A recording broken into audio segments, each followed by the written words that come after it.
My friends, do you think that Ukraine's Kursk operation was worth it? I mean, after all the casualties, all the equipment that was destroyed or left behind, after this entire debacle that we have witnessed. A shameful display! Our men flee the battlefield! It's true, what was even the point of this Ukrainian offensive? As a reminder, this was the max extent of the Ukrainian salient in early September, and this is the situation now. No need to push in the ruler, boys, there isn't much left. Now that the battle is over, I think this is a legitimate question. And this is also what many Ukrainians are asking themselves. Here from tsn.ua, whether the offensive was worth the hard work. Union, ordinary citizens lack understanding of why this operation was even necessary. Or in this one, was the operation justified? Take a look at this! Trolling aside, measuring the success of the Kursk operation is difficult. It's not as simple as with the battles of Bakhmut, Avdiivka, or the 2023 summer offensive, which had clear objectives. You see, in the summer of 2024, Ukraine pursued a multitude of objectives. From a military perspective, the primary goal was to divert as many Russian forces as possible from Pokrovsk and allow some breathing room for the Ukrainian troops. Perhaps another goal was to cause as many casualties as possible on the Russian armed forces on the battlefield that was selected by the Ukrainians. This means we will have to estimate the number of casualties on both sides. I was looking through Ukrainian and Russian casualty reports like this guy in the movie All Quiet on the Western Front, adding up data people are too lazy to go through. More on that in the second part of the video. Finally, the operation likely had a political dimension as well. So these are the components we will analyze in this video and check whether or not Ukraine actually reached these objectives. You know, maybe if Ukraine had more troops available and for that matter a better recruitment website, the Kursk operation could have been more successful. In today's digital world, everybody knows that big dreams require a solid website. If you don't know where to start, I recommend Odoo's Website Builder. It's the tool you need to take your online presence to the next level. It's fast, simple, and free for life if you only use the app. With Odoo, you can create a stunning and professional website in minutes. What I particularly love is how it's straightforward since you don't need to know how to code to get started. Everything starts with Odoo's powered artificial intelligence website configurator. You can simply write in words what you want. From there, make your website stand out by choosing from one of many themes that you can customize at will with the easy-to-use tools. Then drag and drop highly customizable building blocks, add visual effects and animations for a modern look. With Odoo, you can also create beautiful e-commerce websites. Within a few clicks, you can design stunning and high-converting product pages. Whether you're an experienced web entrepreneur or if you're just starting out, bring your website to the next level with Odoo. Not only is your first application free for life, but Odoo also offers a free custom domain for 1 year. Just click the link in the description below and revolutionize your online presence today. This entire story started with the deteriorating situation in Donbass in the summer of 2024. Between the 1st of April and late July, the Russian army advanced steadily towards Pokrovsk, one of Ukraine's most important logistics hubs in the entire region. Ukraine tried to deploy entire battalions of mobilized personnel into the battle, only for them to be steamrolled by the Russians within a week. Ukraine needed some sort of diversion, ASAP, in order to buy time and for its army to regain some strength. Bled Zelensky, not this!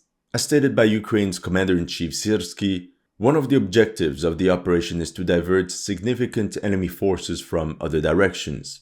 This applies to the Kurakhove and Pokrovsk directions. And it's true, the situation was critical. At this point, the Russians were about to break through right at the center of the Ukrainian front line. To achieve this diversion, the General Staff of Ukraine planned what we call an Opération Coup de Poing, a rapid assault conducted with surprise and overwhelming force.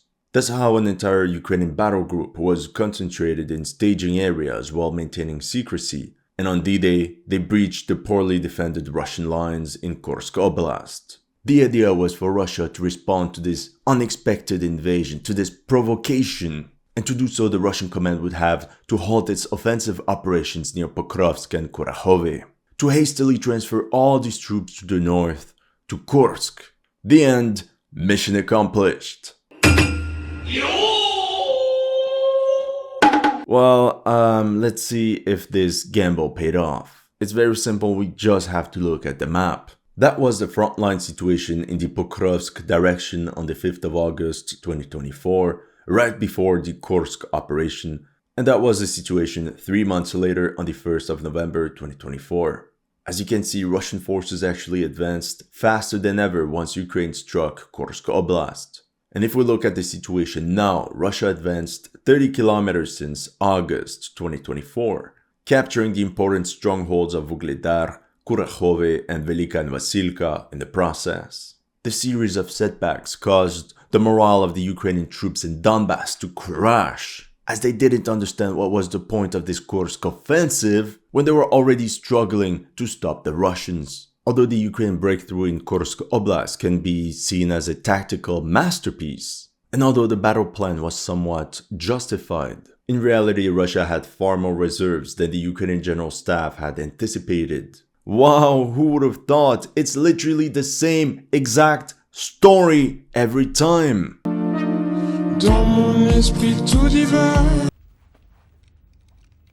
This marked a colossal failure by Ukrainian intelligence services. This is what happens when you get high off your own propaganda. They actually thought the Russian army was crippled by so many casualties. To counter the Ukrainian incursion into Kursk Oblast, the Russian army command simply cancelled operations on secondary fronts.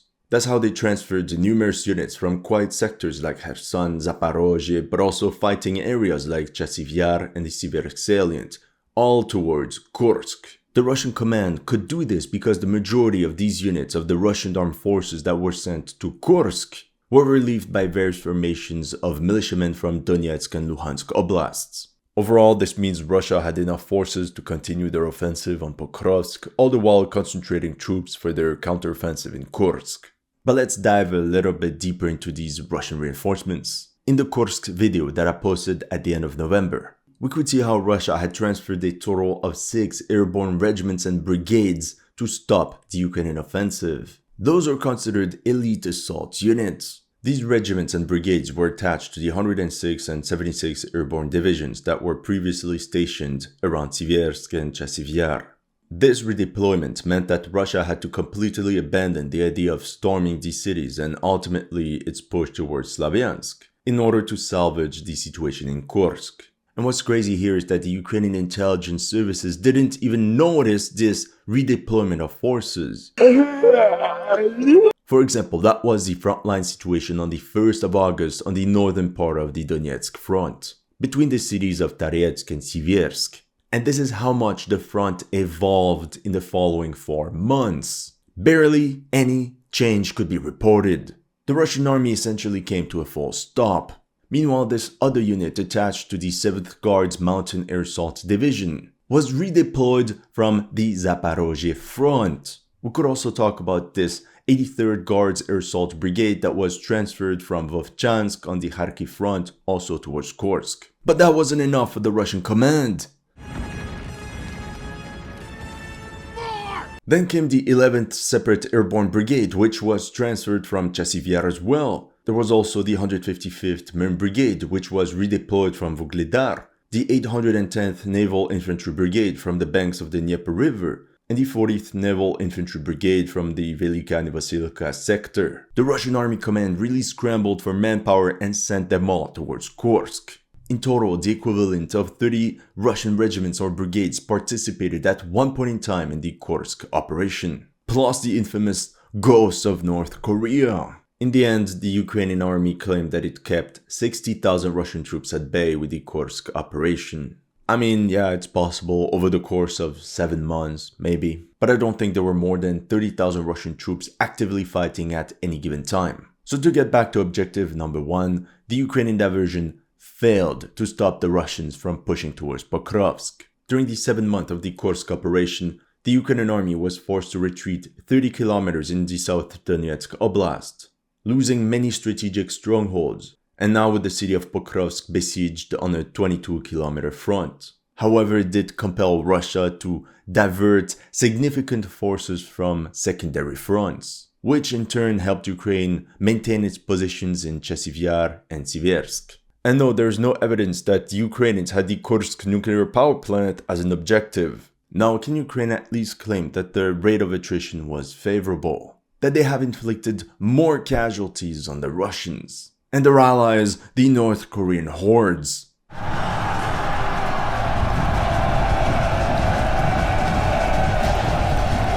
Let's start with equipment losses since we have verifiable data. The following data that I'm gonna use comes from a Twitter account called Nalzio. According to his research, between the 6th of August and the 17th of March, Ukraine lost 676 pieces of military equipment versus 620 for the Russian armed forces. 676 versus 720. This gives a ratio of 1.06 Russian loss for every 1 Ukrainian loss. Essentially a 1-to-1 ratio. Although some could argue it's a good ratio for the attacking side, Ukraine stayed on the defensive for the majority of this entire battle. Overall, a 1-to-1 ratio in equipment is a disaster for a country like Ukraine that has less resources. But I think it's even more interesting if we actually analyze the data by categories of equipment, so you can see the magnitude of what this battle cost. 75 Russian tanks confirmed as destroyed, abandoned or captured for 67 for Ukraine. This is really hard to stomach. Each one of these tanks that Ukraine lost will be very hard to replace. Ukraine has already trouble fielding a sizable armored component only to just gamble it all in Kursk Oblast.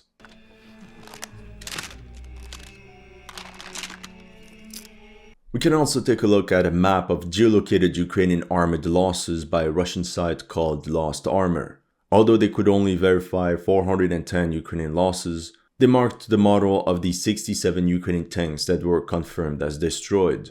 As you can see, over half the tanks Ukraine lost were their modernized T-64 BV models, followed by various Soviet-era tanks like the T-64, the T-72, the T-80 variants. Then they also lost 8 NATO MBTs, namely 4 M1A1 Abrams, 3 Leopard 2s, and even a Challenger 2. A good chunk of the armored components that Ukraine kept in reserve is now gone, or is being towed and about to be displayed in some Russian war museum. I heard Ukraine received a new batch of Polish T-72s, but you can't just replace NATO MBTs and modernized tanks with these old T-72s. They will need a lot of upgrades to be combat ready. Now, as for armored fighting vehicles like BTRs and BMPs, 419 Russian losses for 238 Ukrainian. Hold on before celebrating. We also have to take into account infantry mobility vehicles like MRAPs, and in that case, it's the other way around. 69 Russian losses for 267 for Ukraine.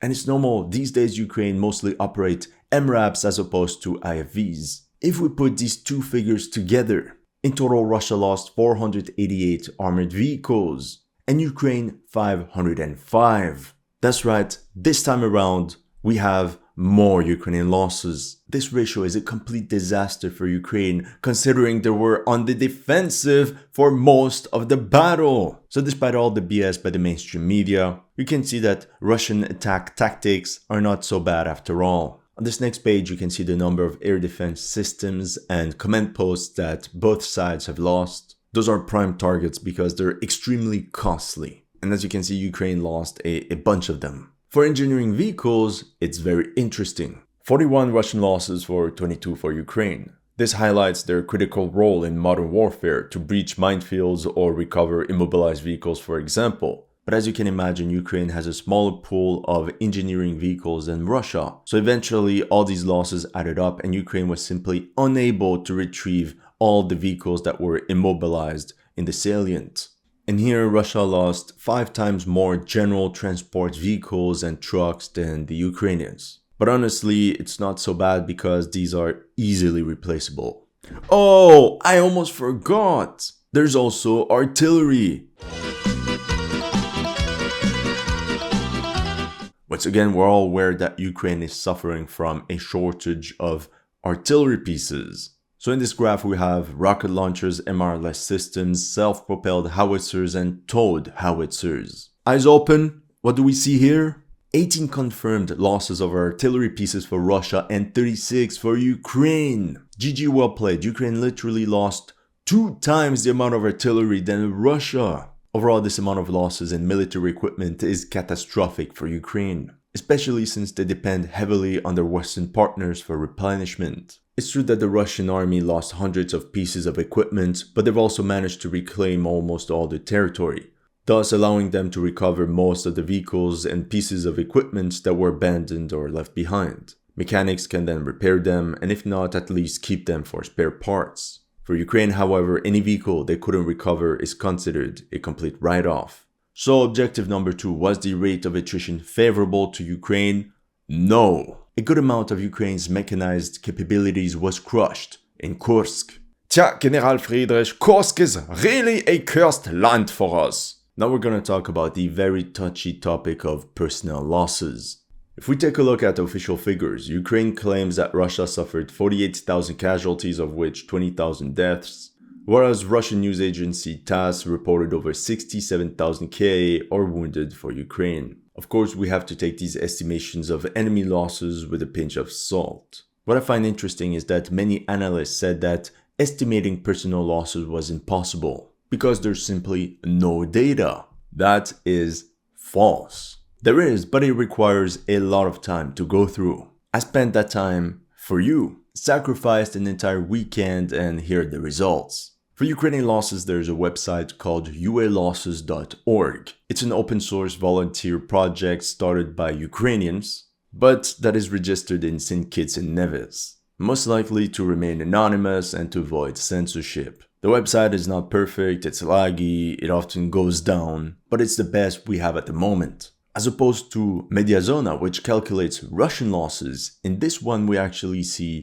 the names and even pictures of the soldiers that fell on the battlefield. And I'll be honest, at some point I had to take breaks because it was just too much to handle. Going through entire lists of men that are somebody's father, brother, son, husband. Since there are thousands of people listed there, it would simply take too much time to go through them individually. So I took a sample of 500 people per month and checked how many of them were listed as KIA in Sumy or Kursk Oblast between August 2024 and March 2025. From the sampling I've done, we can estimate that in August 2024, the AFU suffered about 22% of all its losses in the Kursk operation, especially considering many of these troops were part of Ukraine's elite formations, like the 80th, 82nd, and 95th Brigades of the Airborne Assault Forces. Then Ukraine continued to attack in September, with 18% of all recorded losses in Kursk. After that, Ukraine switched to a defensive posture. October, 19%, November, 19% as well, December 2024, 20%. As the salient kept shrinking, defensive positions were lost and supply lines started coming within range of enemy drones. January 2025, 24% of Ukrainian losses occurred in Kursk. February, 25%. In my opinion, definitely a large investment of forces for Ukraine just to hold on to their positions in Kursk. And at last, in March, 16%. From this sample, I could estimate that Ukraine lost at least 1,870 KIA from August 2024 to March 2025 during the Kursk operation. And hear me out, this is the bare minimum. Going through the website, it's clear that not all casualties were reported. The number of confirmed fatalities will most likely increase as the months go by. So to get the true magnitude of Ukrainian losses in Kursk, we have no other choice but to extrapolate. For example, during the 10 months long river crossing operation against Krinky, Ukraine admitted to 262 soldiers KIA and, wait for it, an additional 788 missing in action. That's why we're literally talking about a ratio of 1 fatality for 3 missing. It's actually unbelievably high. So overall in Krinky we're looking at 1,050 fatalities. Now let's use this Krinky metric of 1 fatality for 3 missing for the Battle of Kursk, since both operations followed a similar model. A Ukrainian surprise attack in a calm sector, followed by months of grinding battle and Russian counterattacks, until the ultimate Ukraine withdrawal.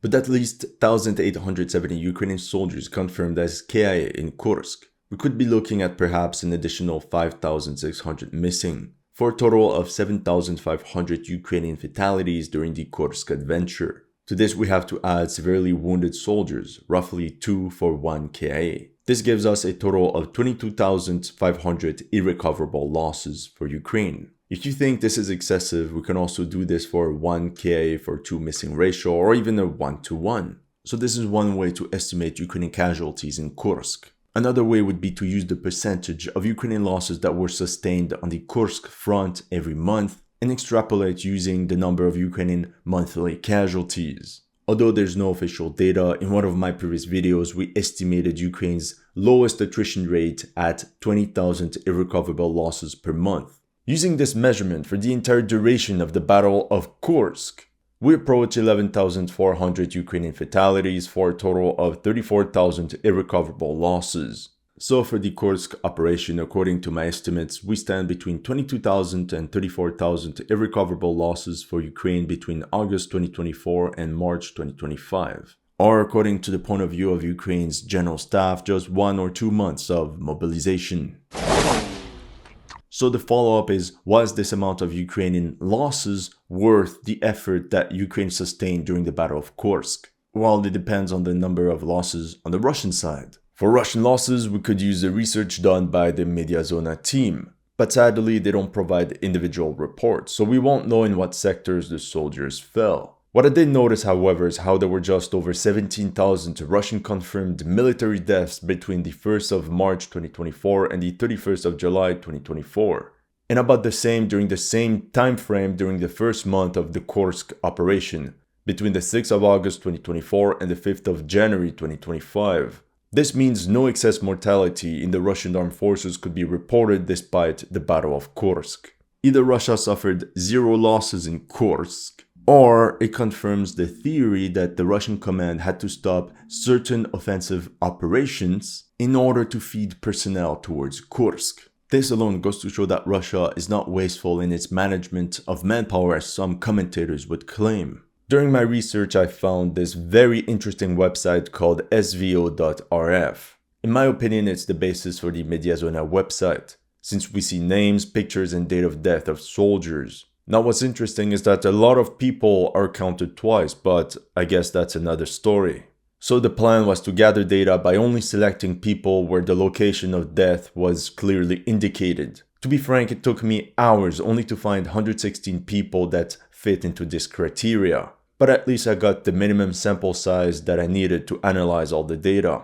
In the end, according to these results, about 20 to 21% of all Russian fatalities between August 2024 and March 2025 took place on the Kursk front. Using the data by Mediazona, with approximately 25,000 Russian soldiers KIA between the 6th of August 2024 and the 27th of March 2025, we can estimate that just above 5,000 of them fell during the Battle of Kursk. I think it's fair to say that we can apply the same 1-to-1 ratio between Russia and Ukraine for personnel losses as we did for the equipment. It's possible Russian troops and their North Korean allies suffered more casualties since they were on the offensive for most of the time, but they could have also sustained less casualties due to Russia's firepower advantage. To conclude, Ukraine's objective number 2, the attrition rate during the Kursk operation was not favorable to Ukraine at all. All this for what? We go back to point number 1, but in that case the diversion failed to stop the Russians from pushing towards Pokrovsk. So we have to look at objective number 3, the political dimension. Lastly, another goal for Ukraine's Kursk operation could have been to convince the West to continue supporting Ukraine and secure US military aid. In a way, it's true that Ukraine demonstrated its offensive capabilities. However, at this point, we can say that Washington remained extremely cold, if not outright hostile in regards to Ukraine, to the extent where Trump momentarily suspended military aid to Ukraine. Overall, it seems the Kursk operation played very little to convince Western partners to continue supporting Ukraine. However, we can note that Ukrainian presence on Russian territory prevented Russia from accepting Trump's proposal of a ceasefire, and thus picture the Russians as the bad guys preventing peace. That could also explain why, right after the Kursk debacle, the Ukrainians launched a surprise attack into Belgorod Oblast. So in regards to Ukraine's objective number 3, I would say it's 50-50. So in conclusion, Ukraine's Kursk operation failed to divert the Russians from their Pokrovsk offensive. The battle ended in a very unfavorable attrition rate for Ukraine, both in terms of equipment and manpower. Lastly, Ukraine more or less managed to secure Western military support. In the end, we can say that Ukraine's Kursk operation was bold and that it was worth a shot, but that perhaps Ukrainian troops should have been withdrawn earlier, when it became clear that most of the objectives could not be reached. This would have saved a lot of lives and prevented all this equipment from falling into enemy hands. That's all I have for you today. Let me know in the comment section what you thought of my analysis. If you're new to this channel, make sure to like and subscribe. And if you want to support my work, make sure to check out my Patreon or PayPal. Links are in the description below.